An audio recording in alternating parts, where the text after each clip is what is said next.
देखिए यहाँ पे हम लोग बात करने जा रहे हैं एमिनो एसिड्स की और फिर प्रोटीन। इसके बाद जो बात करेंगे हम वो करेंगे लिपिड्स की, फैटी एसिड्स की। पहले बात कर लेते हैं अमीनो एसिड। अमीनो एसिड क्या होता है?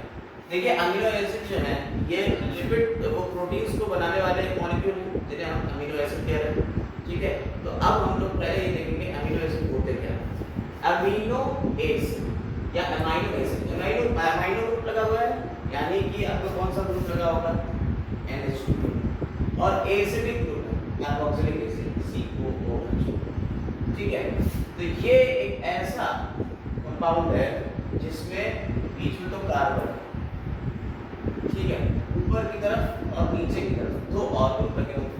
कार्बन की तरफ वर्क करता है, कार्बन आप जानते होंगे वो कार्बन जिसके आसपास सारे के सारे अलग अलग होते हैं। ये अलग ग्रुप है, ये अलग ग्रुप है, ऊपर अलग होगा नीचे अलग होगा, उसे क्या कहते हैं? Chiral carbon. नीचे हमने R ग्रुप लगा दिया, ऊपर H दिया। R एक वेरिएबल ग्रुप है। R में R जो होता है ये वेरिएबल है, इसकी जगह पे आप CH3 लगा सकते हो, आप खाली H लगा सकते हो, आप फिनाइल ग्रुप लगा सकते हो। फिनाइल मतलब बेंजीन, जो आपकी बेंजीन रिंग होती है इस टाइप वाला तो OH लगाता है, तो आप ये वाला ग्रुप लगा सकते हो। इस टाइप से आप बेंजीन के रिंग लगा सकते हो और भी बहुत सारे ग्रुप लगा के जितने टाइप के ये ग्रुप लगते जाएंगे ऐसे ही अमीनो एसिड बदलता जाएगा। ठीक है, जैसे यहाँ पे हम दो तीन नाम आपको बताते हैं जो आपके NCERT में भी दिए हुए। NCERT में दिए हुए हैं ये नाम, अगर आप देखें तो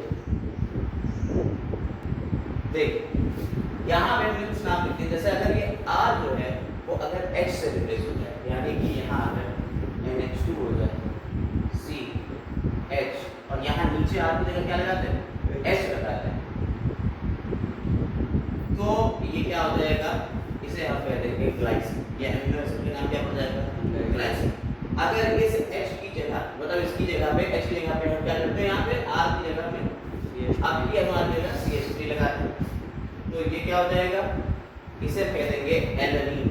ठीक है, अगर CH3 होगा तो एलेनिन लगा देंगे, इसका नाम हो जाएगा। अगर CH3 के साथ में OH और लगा दिया या CH2OH कर दिया, यहाँ पे CH2OH, तो क्या हो जाएगा इसका नाम? इसका नाम हो जाएगा सीरीन। क्लियर? इसके अलावा अगर यहाँ पे हमने नाम रखा हुआ फिनाइल एलेनिन, आप इसको जरा देखिए, इसमें क्या होगा? C है, H है, यहाँ पे एक ग्रुप लगाया हुआ है CH2 और नीचे बेंजीन की रिंग लगाई है, बेंजीन की रिंग ऑल्टरनेटिव डबल बॉन्ड से, और इधर NH2 लगाया और इधर COO लगाया। तो यही तो है, यही तो है चीज, सेम है, जूम करके देख लीजिए। तो अगर ये आपका यहाँ पे स्ट्रक्चर ऐसा है तो इसे कहेंगे फिनाइल एलेनिन। फिनाइल एलेनिन, और ये एरोमेटिक कंपाउंड होते हैं। एरोमेटिक जो कंपाउंड होते हैं उसमें बेंजीन रिंग लगती है, ये बेंजीन रिंग होती है, ऑल्टरनेट डबल और सिंगल बॉन्ड होता है, पता है ये जिसमें लगता है कि एरोमेटिक कंपाउंड है। तो अमीनो एसिड एरोमेटिक भी हो सकते हैं। अमीनो एसिड को और क्लासिफाई किया जाए तो अमीनो एसिड न्यूट्रल भी हो सकते हैं, पॉजिटिव चार्ज नेगेटिव चार्ज यानी कि एसिडिक भी हो सकते हैं, बेसिक भी हो सकते हैं, न्यूट्रल भी हो सकते हैं, एरोमेटिक भी हो सकते हैं। ठीक है, कोई दिक्कत नहीं है इसमें। उनको हम क्लासिफाई कर देते हैं, कुछ अमीनो एसिड के नाम लिख के दे रहे हैं। अमीनो एसिड होते कितने हैं तो ये समझ लीजिए, काम क्या होता है ये समझ लीजिए, उसके बाद उनके नाम लिखने को दे देंगे आपको, जो आप लिखेंगे और याद करेंगे। ठीक है, देखिए टोटल जैसे आपने ABCD पढ़ी, ABCD में आपने अल्फाबेट कितने पढ़े हैं इंग्लिश में? 26 अल्फाबेट। लेकिन आज तक आप लोगों को कोई कमी नहीं महसूस हुई होगी कि आप अपने एक्सप्रेशंस ना दे पाए उन अल्फाबेट्स। आप सारे वर्ड्स बना लेते हो, सब कुछ बना लेते हो, ऐसा होता है ना? बिल्कुल ऐसे ही एक लिविंग सिस्टम यानी हम लोग, और उस लिविंग सिस्टम में हमारे प्रोटीन्स जो बने होते हैं, ये प्रोटीन्स एमिनो एसिड से ही मिलकर बने। यानी एक लिविंग सिस्टम में टोटल 20 टाइप के एमिनो एसिड होते हैं। ठीक है, बेसिक अगर बात की जाए तो 20 टाइप के होते हैं। अभी रिसर्च वगैरह हो चुकी है, 22 टाइप के कर दिए उन्होंने, लेकिन हम उसकी बात नहीं करते हैं। NCERT जो कह रहा है वैसे उसकी बात कर रहे हैं। तो 20 20 टाइप के अमीनो एसिड हैं जो मिलकर क्या बना रहे हैं आपको प्रोटीन्स बना रहे हैं। एंड लिविंग वर्ल्ड की सारी प्रोटीन, लिविंग वर्ल्ड की सारी प्रोटीन, चाहे वो प्लांट की हो चाहे वो एनिमल की, दोनों की प्रोटीन सिर्फ 20 टाइप के अमीनो एसिड मिलकर बना है। इन 20 में 10 अमीनो एसिड ऐसे हैं जो इसेंशियल और 10 अमीनो एसिड ऐसे हैं जो नॉन इसेंशियल। इसेंशियल और नॉन इसेंशियल दो तरीके के अमीनो एसिड होते हैं, ठीक है। हम उसकी बात बाद में करेंगे कौन से इसेंशियल है कौन से नॉन इसेंशियल है, याद कैसे करें जाए उसकी बात बाद में करेंगे। लेकिन इतना समझ में आया कि 20 टाइप के अमीनो एसिड है जो पूरा जिस्म बना रहे हैं, पूरी बॉडी आपकी बना रहे हैं। अब एक बात जो आपने गौर करने वाली है उसको जरा देखिएगा। आपने कहा कि साहब हम दालें खाते हैं, दालों में प्रोटीन होता है, ठीक है, चने में प्रोटीन, आपने चना खा लिया, दाल प्रोटीन आपने खा लिया। आप जब वो आपने खाई तो आपका प्रोटीन बन रहा है एनिमल प्रोटीन, खाया था आपने प्लांट प्रोटीन। तो ये कैसे प्लांट प्रोटीन एनिमल प्रोटीन बना दे रहा है, आपकी बॉडी को बिल्डअप कर दे रहा है। ये राज इन्हीं 20 अमीनो एसिड का है। जब आप 20 अमीनो एसिड की बात करते हो, इन्हीं 20 से एनिमल का भी पार्ट बन रहा है, इन्हीं 20 से प्लांट का भी पार्ट बन रहा है। समझ में आएगा? अरेंजमेंट होता है। मान लो कि पहले आपने कहा ग्लाइसिन, एलेनिन, सेरिन तीनों एक साथ लगा दिए, इनके जुड़ने से आपका प्रोटीन बन रहा है, वो प्लांट का प्रोटीन। तो आपने क्या करा, उस प्लांट को खाया, डाइजेस्ट किया। डाइजेस्ट करने में क्या होता है, प्रोटीन को जब डाइजेस्ट करते हैं तो उसका एंड प्रोडक्ट क्या बनता है, अमीनो एसिड। जैसे क्लास में पढ़ के प्रोटीन के डाइजेशन से आपको अमीनो एसिड मिलेगा। अब क्या हो रहा है कि आपने कहा कि साहब प्रोटीन से वापस अमीनो एसिड गया, हमने फिर टुकड़ा टुकड़ा कर दिया, ग्लाइसिन, एलेनिन और सेरिन को अलग अलग कर दिया और फिर इसको रीअरेंज करके हमने एनिमल प्रोटीन बना दिया। कोई दिक्कत इसमें नहीं। तो क्या हो रहा है, यानी कि उसी को तोड़ा, उससे कुछ नई चीजें निकाली और उसको दोबारा से जोड़ दिया तो एनिमल प्रोटीन बन गया। जैसे मान लीजिए आपने कहा एक वर्ड है इलाहाबाद,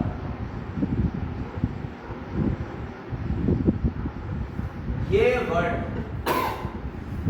ये मान लीजिए एक प्लांट प्रोटीन है। क्या है, प्लांट प्रोटीन। आपने इसे खाया और डाइजेस्ट किया। डाइजेस्ट करने का मतलब एक एक अमीनो एसिड अलग अलग कर लिया। अब आपको एनिमल प्रोटीन बनाना है। क्या बनाना है आपको, एनिमल प्रोटीन बनाना है। एनिमल प्रोटीन बनाने के लिए क्या करेंगे आप, तो अब यहाँ क्या करा आपने, इलाहाबाद को आपने तोड़ा। जब इलाहाबाद को तोड़ा तो ये अलग अलग हो गए। जब ये अलग अलग हो गए तो क्या होगा, ए को अलग निकाल सकते हैं, एल को अलग निकाल सकते हैं। अब आप इससे कुछ भी बना सकते हो, एक नया वर्ड बनाना, मान लो वो एनिमल प्रोटीन है। तो एनिमल प्रोटीन बनाने के लिए आपने क्या करा, एनिमल प्रोटीन की ऑल, तो आपने ऑल बना ली, ये एक एनिमल प्रोटीन बन गई। तो इस तरह से प्लांट प्रोटीन से एनिमल प्रोटीन बना सकते हैं। समझ में आया? तो इस तरह से ये बनता है, ये अमीनो एसिड का ही जादू है जो आपके पूरे लिविंग वर्ल्ड के प्रोटीन बनाता है। ऐसे तो अमीनो एसिड बहुत है, ऐसे तो कहते हैं लाखों है, लेकिन आपके जो एनिमल को, किंगडम को जो बना रहे हैं वो सिर्फ कितने अमीनो एसिड है, 20 है। ठीक है। आप भाई इसमें कोई भी ग्रुप लगाते, जब कोई भी साइड ग्रुप लगाते जाओगे आपके अमीनो एसिड बदलते जाएंगे। लेकिन तो ये थोड़ी हम कह रहे हैं कि भाई हमें दुनिया के सारे अमीनो एसिड के बारे में बताओ। हम सिर्फ इतना बता कह रहे हैं आपसे कि आपको सिर्फ उन अमीनो एसिड के बारे में बताना है जो एनिमल किंगडम को बनाने के लिए बायोमॉलिक्यूल्स की बात कर रहे हैं।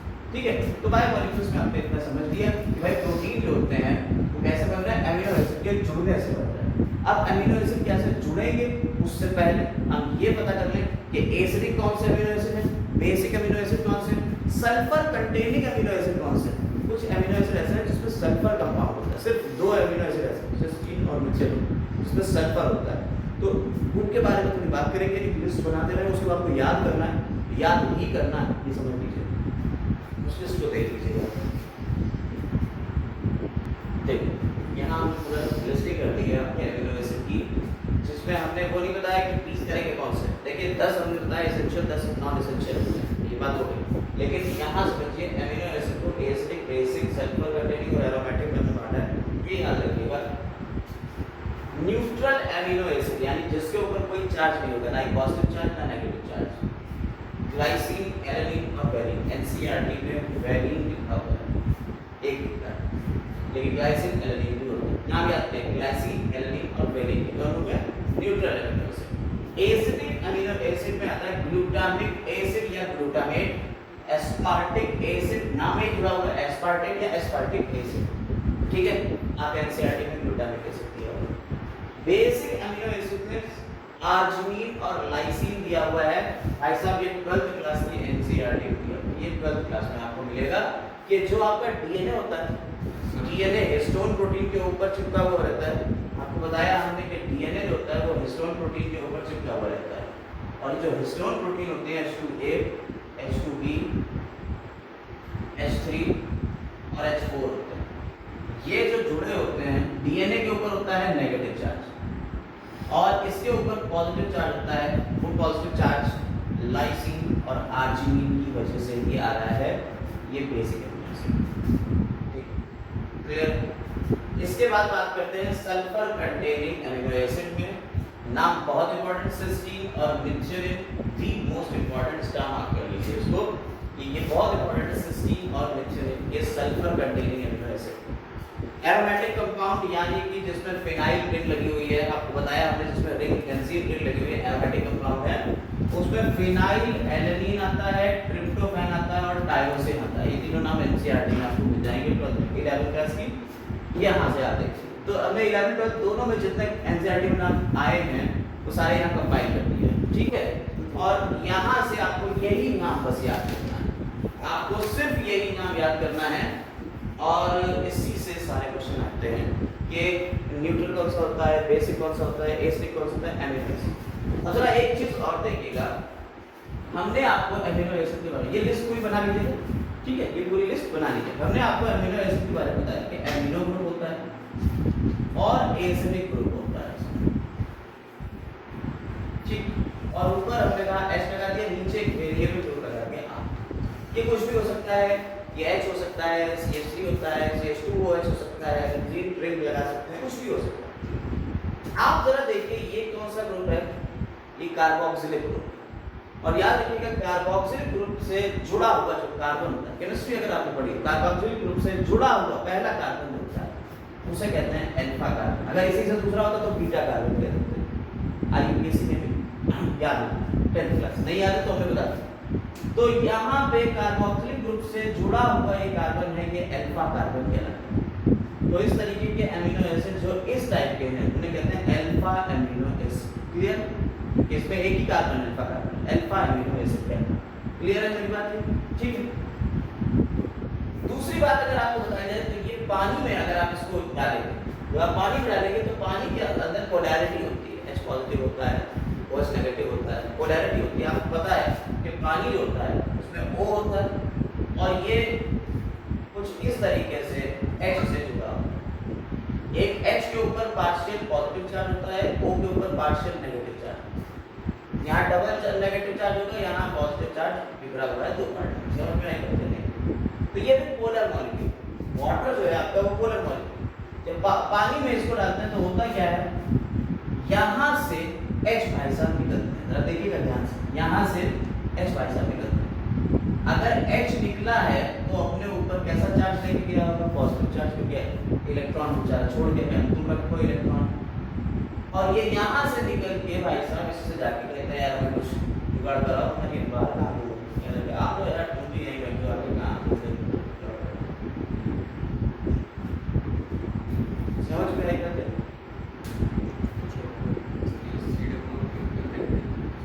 नेगेटिव चार्ज क्यों आ गया, क्योंकि हाइड्रोजन साहब छोड़ के गया।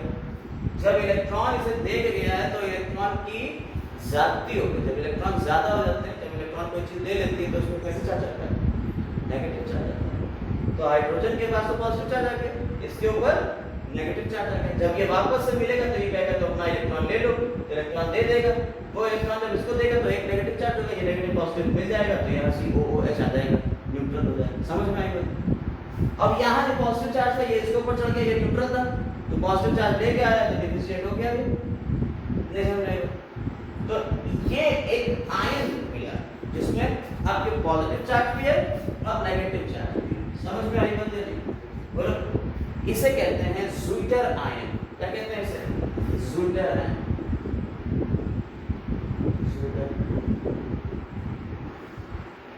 एनसीईआरटी में बना हुआ है कि ज़्विटर आयन, कह रहे हैं कि रिवर्सिबल रहता है, ये इस फॉर्म में भी रहता है, इस फॉर्म में भी रहता है। इस तरीके से एनसीईआरटी में यहाँ ज़्विटर आयन बना हुआ आपको ठीक है। ज़्विटरोनियम आयन यहाँ पे देखिए, यहाँ पहले इस पर नेगेटिव चार्ज, पॉजिटिव चार्ज, ये इंटर कन्वर्टेबल है, ये इसमें आ जाएगा पॉजिटिव चार्ज वहाँ पे में, और ये इसमें पानी में घुला हुआ है, तो वो हो सकता है पीएच के अकॉर्डिंग होता है, अलग अलग पीएच पे ये अलग अलग चार्ज इसके ऊपर आते रहते हैं। ठीक है, तो पूछ सकते हैं ये नेट वगैरह को, नीट में तो नहीं, नेट वगैरह क्वेश्चन आते हैं कि किसके ऊपर पॉजिटिव चार्ज होगा, किसके ऊपर नेगेटिव चार्ज होगा, ये इस तरह से। ठीक है, आपके साइंटिस्ट थे रामाचंद्रन, उन्होंने रामाचंद्रन प्लॉट बनाया, उन्होंने बताया कि कई तरीके के प्रोटीन के स्ट्रक्चर से चार्ज होता है उसके अकॉर्डिंग, तो ये चार्ज जो है उनके रामाचंद्रन प्लॉट से निकलता है, लेकिन उसकी हम बात नहीं करते हैं यहाँ पे, लेवल यहाँ पे ठीक तक में कोई बात नहीं होगी। ये आपका हो गया पूरा, ठीक, अमीनो एसिड का काम पूरा होगा। अब इसी से हम जोड़ेंगे प्रोटीन को, लेकिन अमीनो एसिड में देख लीजिए, एक ये आपका अमीनो ग्रुप है और ये आपका एसिडिक ग्रुप। अगर आप अमीनो एसिड को जोड़ना शुरू करें, प्रोटीन बनाना शुरू करें, अमीनो एसिड से एक प्रोटीन बनाना है, तो भाई कई अमीनो एसिड जुड़ते जाएंगे तब तो प्रोटीन बनेगा।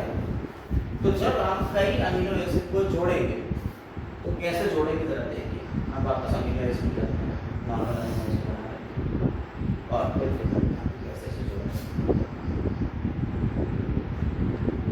ये एक अमीनो एसिड, इसमें हम मान लेते हैं कोई ग्रुप लगा होगा, side group R1, 2 minute R1, ये ग्रुप लगा हुआ है, क्या है R1, और यहाँ पे हमने दूसरा अमीनो एसिड लिया, ये अमीनो ग्रुप लगा, ये C, ये COOH, और ये आपका दूसरा अमीनो एसिड लिया, इसको हमने R2 कर लिया। ठीक, तो अमीनो एसिड जो है उसमें R1 और R2 दो टाइप है। अब इन्हें जोड़ना है एक दूसरे को। ये अमीनो ग्रुप को हम कुछ इस तरीके से लिख सकते हैं, ये H हो गया, यहाँ H, इसको हम ऐसे लिख सकते हैं C डबल बॉन्ड O, हो सकता है। हमने इसको उठाया और ये पानी बाहर H2O निकल गया, और जब ये H2O निकला तो यहाँ एक बॉन्ड निकल गया, वो काम था यहाँ एक बॉन्ड निकल गया, ये पूरा एक बॉन्ड। ठीक, इसको थोड़ा पास ले आते हैं, इसको थोड़ा सा पास ले आते हैं,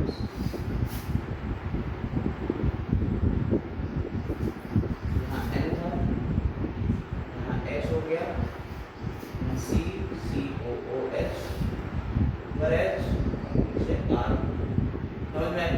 ये इधर पानी निकल गया बाहर, इसमें से वाटर निकल गया, ये तो ये जो बॉन्ड बना, इस बॉन्ड को क्या कहते हैं? पेप्टाइड। कार्बोहाइड्रेट में आपको बताया था ग्लाइकोसिडिक बॉन्ड होता है, अल्फा 14 बीटा 14 6 ऐसे करके होता है। यहाँ पे ये जो बॉन्ड है, ये कौन सा बॉन्ड है? पेप्टाइड।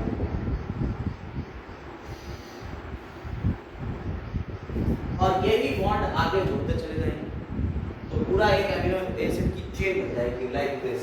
एक amino acid 1, amino acid 2, amino acid 3, amino acid 4 and so on. तो इधर क्या होगा, अगर आप इस तरफ देखें तो यहाँ NH2 ग्रुप बेचारा बैठा रहेगा, तो हम कहते हैं कि ये N टर्मिनल। और इधर क्या होगा, यहाँ COOH ग्रुप रहेगा, इधर COH ग्रुप है, ऐसे ग्रुप। इसे क्या कहते हैं कि ये C टर्मिनल। और ये सब बीच में जिस बॉन्ड से जुड़े हुए, पेप्टाइड बॉन्ड, ये पेप्टाइड बॉन्ड, ये पेप्टाइड बॉन्ड, इसलिए इस पूरी चेन को हम क्या कहते हैं कि पॉलीपेप्टाइड चेन। क्या कहते हैं? Polypeptide chain. समझ में आई बात है? और ये जो पॉलीपेप्टाइड चेन है ना भाई, कुछ प्रोटीन्स सिर्फ एक पॉलीपेप्टाइड चेन के बने होते हैं, कुछ कई पॉलीपेप्टाइड चेन से जोड़ के बने होते हैं। तो हम क्या बना लिए? प्रोटीन बना लिया। एमिनो एसिड को जोड़ के हमने क्या बना लिया? प्रोटीन बना लिया। प्रोटीन में सिंगल पॉलीपेप्टाइड चेन भी हो सकती है या ढेर सारी पॉलीपेप्टाइड चेन भी हो सकती है। अभी हम उनके ऊपर आ रहे हैं, पहले इसको पूरा नोट कर लीजिए, समझ लीजिए, फिर आगे बढ़ते हैं। देखो दूसरा अमीनो एसिड अगर इससे जुड़ेगा, देखो हमको इसमें दिक्कत थोड़ी, देखो NH2 है, COOH, एक बार देखो ये हमने मान लिया कोई R3 वाला, जब फिर जोड़ेंगे तो क्या होगा, ये OH और इधर से एक H निकल जाएगा, तो ये जो H इधर से निकला ना, इसको थोड़ा सा करीब कर लेते हैं, ये सीधा निकला और इससे डबल बॉन्ड कर लो और इधर आपका N लिख लो और ये जो बॉन्ड बन गया ये फिर एक पेप्टाइड बॉन्ड, हमेशा पेप्टाइड बॉन्ड बीच में ही बनेगा, पेप्टाइड बॉन्ड से ही दो अमीनो एसिड जुड़ गए, तो ये अमीनो एसिड 1 हो गया, ये अमीनो एसिड 2 हो गया, ये अमीनो एसिड 3 हो गया, ये R बता रहा है कि कौन कौन से हो सकता है, R सेम भी, ऐसा नहीं है कि R सेम नहीं हो सकता है, सेम भी यहाँ भी R1 ही टाइप का लगा हो, लेकिन अमीनो एसिड तो बदल गया ना दूसरा, ये सीक्वेंस समझ में आया, कोई दिक्कत इसमें?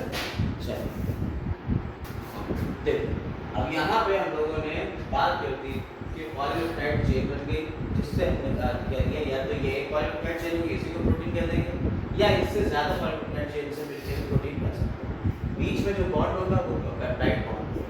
तो हम लोग प्रोटीन के बारे में बात करते हैं, अमीनो एसिड का काम पूरा खत्म हो गया, अब हम लोग बात करते हैं प्रोटीन के बारे में, प्रोटीन क्या होता है, ठीक है, बस ये प्रोटीन हो जाएगा खत्म किस्सा ये वाला, ठीक है, अमीनो एसिड और प्रोटीन का काम पूरा खत्म हो जाएगा, तो एक काम पूरा आपका निपट जाएगा। तो यह बात करते हैं प्रोटीन।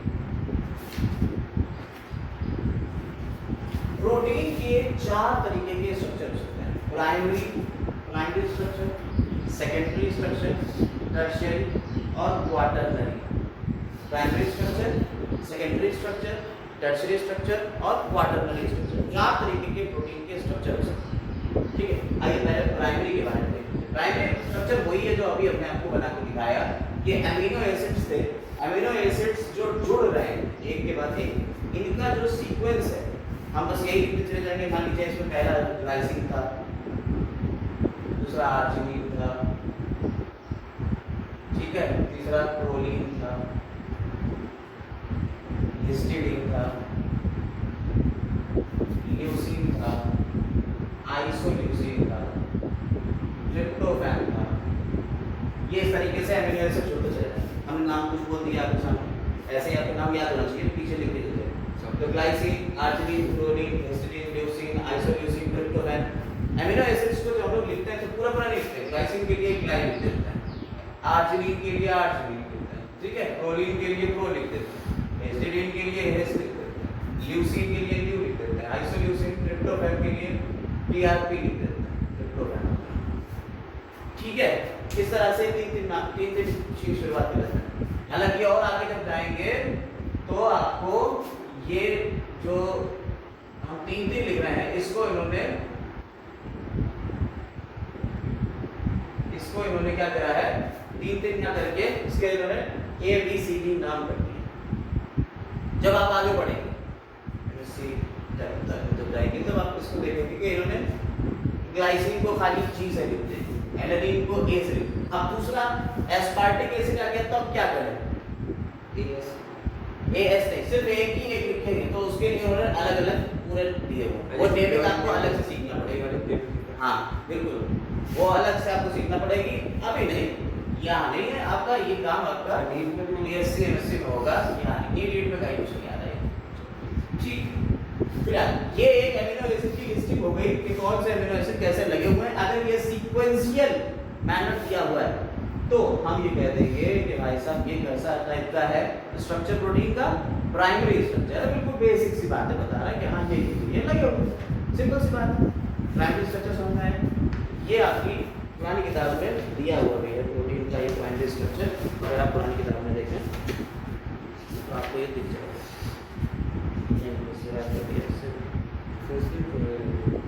हाँ इससे पुरानी वाले में था, यहाँ पे देखिए ये आपको दिख रहा है जो पॉलीपेप्टाइड का ये स्ट्रक्चर, ये प्राइमरी स्ट्रक्चर बना रहा है, ठीक है। आप इसको देखिए, ये प्राइमरी स्ट्रक्चर, फिर ये सेकेंडरी स्ट्रक्चर, फिर ये टर्शियरी और फिर ये क्वाटरनरी, ये 4 स्ट्रक्चर थे। ये नीचे किसी को ही उन्होंने दिखाया हुआ है कि ये हेलिकल फॉर्म है। अभी हम इसके ऊपर आ रहे हैं, इन दो के ऊपर अभी बात करते हैं। चलिए देखिए, अब सेकेंडरी स्ट्रक्चर की बात आती है। ठीक है, प्रोटीन के अलग-अलग स्ट्रक्चर्स हैं। सेकेंडरी स्ट्रक्चर क्या होता है? देखिए प्राइमरी स्ट्रक्चर ये सिंपल एक चेन ही तो होगी।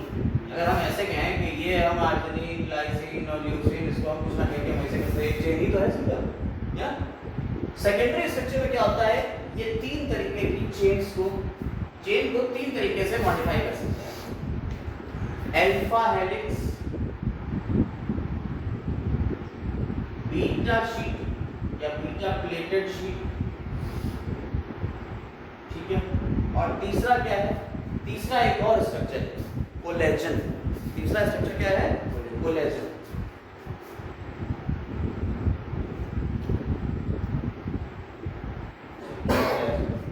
समझ में आएगा? तो ये तीन स्ट्रक्चर्स जो हैं आपके इसमें हो सकते हैं। कोलेजन तो आपको पता ही होगा शायद, अगर नहीं पता तो समझ लीजिए। मोस्ट एबंडेंट प्रोटीन,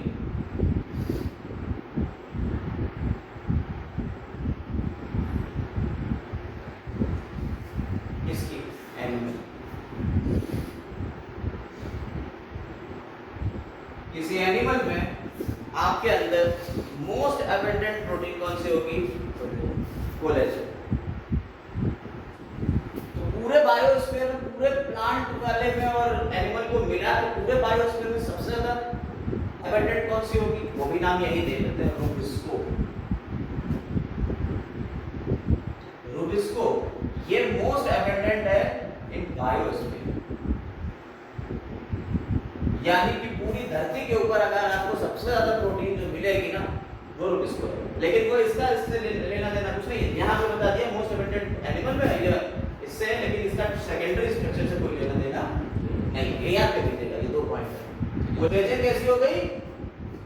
इंसानों के अंदर, हमारे अंदर कहते हैं या एनिमल्स के अंदर कहते हैं, तो सबसे ज्यादा कोलेजन बनी जाती है प्रोटीन है। हाँ, ये प्रोटीन के नाम, हाँ हाँ, ये ऐसे ही लिखा जाता है, एनसीईआरटी में देखेंगे। ऐसे में पूरा एक एंजाइम है, राइबोलोज बिसफॉस्फेट कार्बोक्सिलेज ऑक्सीजनेज, ऐसे राइबोलोज बिसफॉस्फेट कार्बोक्सिलेज ऑक्सीजनेज। ये आपका क्या है? ये एक एंजाइम है। ये क्या करता है? फोटोसिंथेसिस में आरयूबीपी होता है। अभी हमने आपको आरयूबीपी पढ़ाया था, याद करिएगा, जब हमने कार्बोहाइड्रेट का पढ़ाया था स्पेशल लेक्चर में, बताया था आरयूबीपी होता है। ये 5 कार्बन का कंपाउंड है। इसमें क्या करता है? एक कार्बन डाइऑक्साइड को ऐड करा देता है। इसमें क्या करता है? कार्बन डाइऑक्साइड को ऐड करा देता है फोटोसिंथेसिस में। और ऐड कराने के लिए जो एंजाइम की जरूरत पड़ेगी ना, वो है रूबिस्को। तो कार्बन डाइऑक्साइड को ऐड कराने का काम करता है, इसलिए इसका नाम पड़ा कार्बोक्सिलेज। फोटोसिंथेसिस पढ़ाएंगे फिर से, लेकिन आगे समझ लीजिए। दो बातें उसमें लेते हैं। कार्बोक्सिलेज का मतलब ये होता है कार्बन डाइऑक्साइड को फिक्स करना। फोटोसिंथेसिस के अलावा एक रेस्पिरेशन होता है, फोटो रेस्पिरेशन। जब हमने आपको पेरोक्सिसोम बताया था ना, डेलाइऑक्सिसोम, पेरोक्सिसोम, माइक्रोबॉडीज सेल चैप्टर, तब उसको बताया था हमने फोटोसिंथेसिस के अलावा होता है फोटो रेस्पिरेशन। क्या होता है? फोटो रेस्पिरेशन, यानी कि फोटोसिंथेसिस नहीं होगी, उसकी जगह क्या होने लगेगा? रेस्पिरेशन होने लगेगा। प्लांट्स में फोटोसिंथेसिस का रेट कम हो जाएगा अचानक से जब ऑक्सीजन बढ़ जाती है। तो क्या होता है? तब यहाँ पे आरयूबीपी को ऑक्सीजन से यही एंजाइम ऐड करा देता है। तब ये क्या कर रहा है? ऑक्सीजनेज एक्टिविटी कर रहा है, ऑक्सीजन को इसमें ऐड करा रहा है। रेस्पिरेशन में ये तो होता है, ग्लूकोज में ऑक्सीजन ऐड होती है और फिर टूटता चला जाता है। तो ये वेस्टफुल प्रोसेस प्लांट में होने लगती है, इसे कहते हैं फोटो रेस्पिरेशन, जिसमें पेरोक्सिसोम का एक अहम रोल होता है। समझ में आई बात या नहीं? तो इसीलिए इसका नाम पड़ा।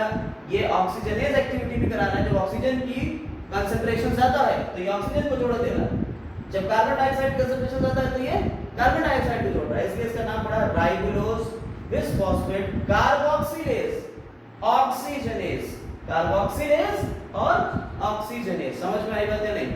ये फोटोसिंथेसिस में पढ़ेंगे, बट आपको ये याद रखना है कि मोस्ट एबंडेंट प्रोटीन कौन सा है बायोस्फीयर में? वो है रूबिस्को। और most abundant protein animal world में कौन है? वो है कोलेजन। आइए सेकेंडरी स्ट्रक्चर को देखते हैं। हटा दो इसको, सिंपल सी बात है। ये असल में आगे पढ़ेंगे, लेकिन आपको ये याद रखना है, आगे पढ़ेंगे याद रखना है। चलिए देखिए, पहले अल्फा हेलिक्स की बात करें। देखिए जब प्रोटीन की प्राइमरी चेन है, ये पूरी चेन, ये राइट हैंडेड क्वाइलिंग करने लगे, ऐसी क्वाइलिंग करते, राइट हैंडेड क्वाइलिंग, तब ये एक हेलिकल स्ट्रक्चर बनता है, जिसे कहते हैं अल्फा हेलिक्स। अल्फा हेलिक्स, ठीक। इसकी खास बात समझिएगा, ग्लाइसिन, आर्जिनिन, क्लोरीन, इनके बीच में ये कौन सा बॉन्ड है, बता दो जल्दी से, कौन सा बॉन्ड है प्रोटीन के बीच में? Peptide bond. Very good. तो यहाँ कौन सा बॉन्ड है? पेप्टाइड बॉन्ड है। यहाँ भी भाई आपके पेप्टाइड बॉन्ड होंगे बीच बीच में, नहीं होंगे क्या? होंगे। यहाँ क्या होता है, पेप्टाइड बॉन्ड के अलावा भाई साहब, पेप्टाइड बॉन्ड के अलावा यहाँ एक और बॉन्ड बनता है। पहला एमिनो एसिड, दूसरा एमिनो एसिड, तीसरा एमिनो एसिड और चौथा एमिनो एसिड। याद रखिएगा, यहाँ कौन सा एमिनो एसिड आ गया? पहला, दूसरा, तीसरा और चौथा। इसमें क्या होता है, यहाँ NH2 ग्रुप में से NH और यहाँ COOH वाला CO है, यहाँ CO होगा और यहाँ H लगा हुआ है, ठीक है। COOH वाले में यहाँ पे ये O, डबल बॉन्ड O, याद करिए। ये इसके बीच में एक बॉन्ड बनाएगा, इन दोनों के बीच में एक बॉन्ड बनता है। ये NH जुड़ा हुआ है, ये इससे जुड़ा हुआ है, कार्बन ऑक्सीजन के बीच में एक अट्रैक्टिव फोर्स लगेगा। जब ये कोवैलेंटली बॉन्डेड है किसी से, कार्बन से, और ये एक इलेक्ट्रोनेगेटिव एलिमेंट से जुड़ा हुआ है, हाइड्रोजन, याद रखिएगा। तब इनके बीच एक बॉन्ड बनता है, जिसे क्या कहते हैं? Hydrogen bond. केमिस्ट्री,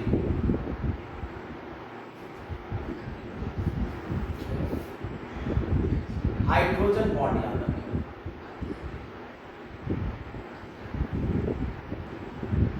और ये हाइड्रोजन बॉन्ड इसको स्टेबलाइज करता है, क्योंकि वरना ये इस मेडिकल फॉर्म में नहीं रहेगी, तो इधर उधर। तो हाइड्रोजन बॉन्ड क्या करता है, किसके किसके बीच बन रहा है? पहले और चौथे एमिनो एसिड के बीच।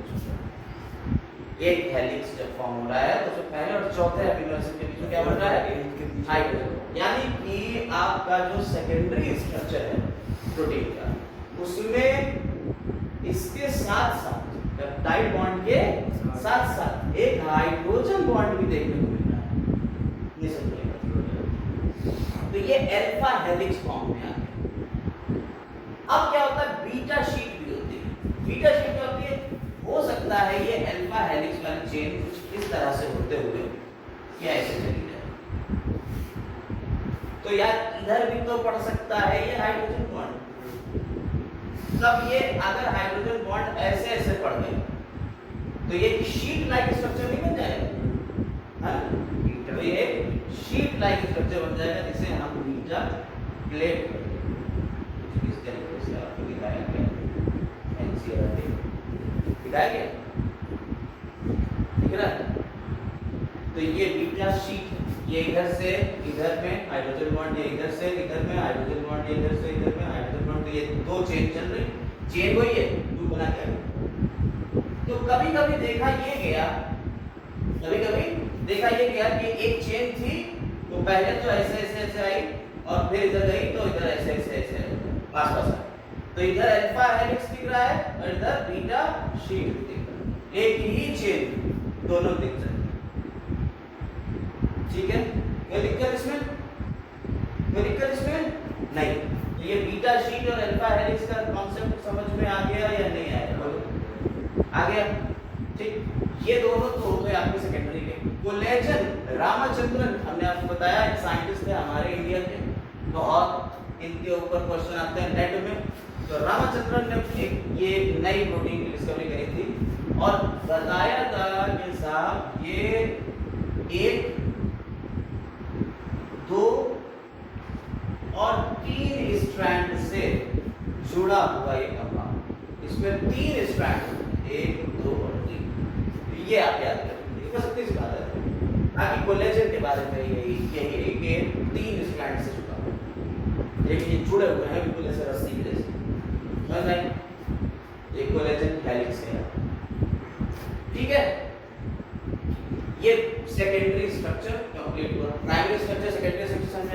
आपके एनसीईआरटी में कोलेजन के बारे में कोई ज्यादा डिस्कशन नहीं है, सिर्फ बताया अल्फा हेलिक्स और बीटा शीट के बारे में। ठीक है, तो आप चाहिएगा तो सिर्फ इतना ही याद रखिए। आगे बढ़ते हैं टर्शियरी स्ट्रक्चर। अब क्या होता है, अब टर्शियरी स्ट्रक्चर में आपको बताया कि साहब ये तो घूम गई थी, कॉइलिंग कर ली थी इसने, हेलिकल स्ट्रक्चर बन गया था। हेलिकल स्ट्रक्चर जब बना था तो दो बॉन्ड आए थे, पेप्टाइड बॉन्ड और hydrogen bond. Bye peptide bond ये था, इन दोनों में हाइड्रोजन बॉन्ड, सेकेंडरी स्ट्रक्चर में आपको दो बॉन्ड मिल जाएंगे, पेप्टाइड बॉन्ड और हाइड्रोजन बॉन्ड। अब अगर टर्शियरी स्ट्रक्चर की बात करी जाए तो ये अल्फा हेलिक्स जो है ये और ज्यादा घूम जाएगा और यहाँ पे कुछ इस तरह से ऐसे कॉम्पैक्ट स्ट्रक्चर बनाएगा। इन कॉम्पैक्ट स्ट्रक्चर को कह देते हैं डोमेन। और इन डोमेन्स में क्या होता है कि यही टर्शियरी स्ट्रक्चर है, कौन सा स्ट्रक्चर टर्शियरी, इसमें डोमेन मिलेगा। और टर्शियरी स्ट्रक्चर आपको मिलेगा देखने को एंजाइम्स में। तो एंजाइम्स में एक स्पेशल जगह होती है जहां पे रिएक्शंस कराता है, उसे कहते हैं एक्टिव साइट्स। तो एंजाइम्स की जो एक्टिव साइट्स है वो यही डोमेन्स है। एक्टिव साइट, जो एक्टिव साइट्स है किसी एंजाइम में वो कौन बना रहा है, यही डोमेन्स बना रहा है। क्लियर हो मेरी बात, बोलो कोई दिक्कत इसमें नहीं। अब अगर इसमें हम बॉन्डिंग की बात करें तो यहाँ पे सल्फाइड बॉन्ड भी हो सकते हैं, डाई सल्फाइड बॉन्ड।